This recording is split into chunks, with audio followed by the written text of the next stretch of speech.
All right, to Turkey now, and a legal battle over press freedom involving Deutsche Welle journalist Bülent Mumay. Mumay works for DW's Turkish service and was convicted last year over a series of critical social media posts about a construction company with ties to the government. He was handed a suspended sentence, which was upheld by a higher court in Istanbul. DW is appealing that decision.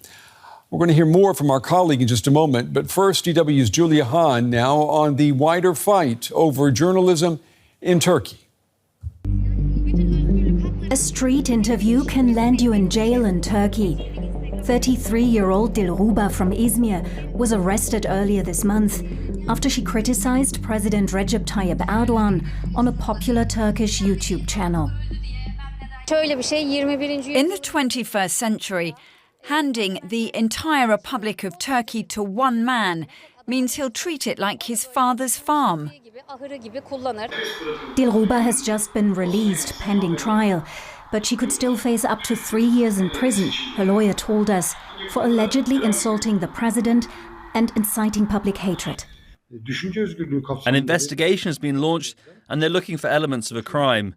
Although her statements fall under the right to freedom of opinion, it looks like they want to prevent citizens from expressing public criticism.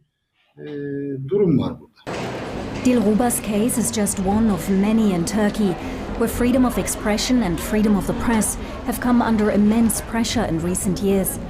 Media rights group Reporters Without Borders ranks Turkey 158th out of 180 countries in its most recent World Press Freedom Index, and accuses Erdogan's government of state hostility towards the press and undermining independent journalism. The government has taken the control of over 85% of the national private media market. And this was the policy that Mr. Erdogan conducted when he came to power. The aim is to build a society where journalists are patriotic and national enough. New laws have also tightened Erdogan's control over online sites and social media. At least 131 journalists were detained in Turkey in the last decade, Reporters Without Borders says, and hundreds prosecuted for their work. One of them is DW's Bülent Mumay, who criticized an Istanbul construction company with ties to the government on social media in 2020. Mumay was handed a suspended sentence of 1 year and 8 months in prison for illegally publishing personal data. But he contends he was doing journalistic work. DW Director General Peter Limburg described the accusations as unfounded, saying, Bülent Mumay is a fearless, experienced and critical journalist whom the Turkish authorities appear intent on silencing.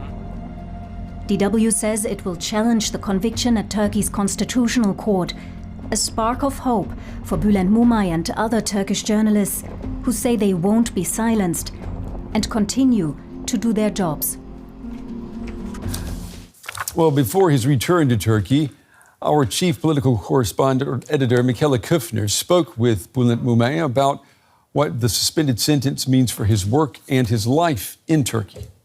So Mumay, you're receiving a lot of solidarity for the Turkish court upholding your suspended sentence. The International Press Institute has published a statement condemning this. The Pen Club has signed this as well. But where will this leave you as you return to Turkey? Well, I mean, I can't forecast what will happen in Turkey when I go back, but the thing is that kind of statements, that kind of declarations are very important for us because we, working as journalists in Turkey, we got used to that kind of problems. But that kind of supports make us feel that we're not alone there. I don't think that kind of statements might change the decisions in Turkey, as we know how the judgment system has been designed by the palace regime, but still they are working for us. We feel ourselves much more secure, and we know that with that support we can continue to do our journalism. So you feel more secure because you're receiving international solidarity. At the same time, you have this suspended sentence hanging over you. So that means if you have any kind of perceived misconduct, what would happen then? Well, even though if I commit any crime, like having a traffic accident or injuring someone, then I will be put in jail for 20 months. That, I mean, I don't think that's going to happen, but their aim is they just want to do it, that to scare us, to stop us doing our journalism, to make us be silent. But it's not going to happen. That never happened. How can you work in that kind of climate of intimidation?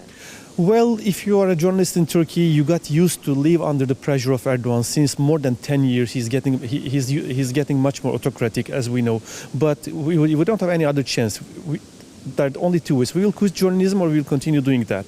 What we are trying to do is trying to do our journalism in a very fine line without making any journalistic mistakes and continue to reflect the realities from Turkey. Now, you're not alone. Reporters Without Borders says that 5 people working in the media are currently in prison. Turkey is on place 158 of 180 on the Press Freedom Index. What kind of support are you hoping for from governments like Germany or European governments? Well, I do understand that the real politics are very important. We know that Turkey is very important in some international ties and rules and problems, etc., especially in Ukraine crisis or between any crisis in Middle East, etc. But the thing is, sometimes I see some hypocrisy in some Western democracies that they stop criticizing or putting pressure on Turkey about the human rights violence in Turkey. Now, this will potentially go to the Constitutional Court in Turkey. What's your expectation there? Well, I don't think anything will gonna change because all the constitutional courts, judges, and all the status of the judiciary system has been designed and assigned by Erdogan, appointed by Erdogan, all the judges. So I don't think something will change. So for more than 2 years, I have to be silent. They're expecting me to be silent, but I'm not gonna. What's the personal impact on your life? Well, personally, I'm not that scared, but I know that my beloved ones, my wife, my family are much more, let's say, they're much more scared than me. But the thing is, I'm just trying to do the things that I already did in my past life and continue my life. And I'm trying to just give my cheerful way to my parents and to my friends that they shouldn't be sad. Bülent Mumay, thank you very much for talking to us. Thank you.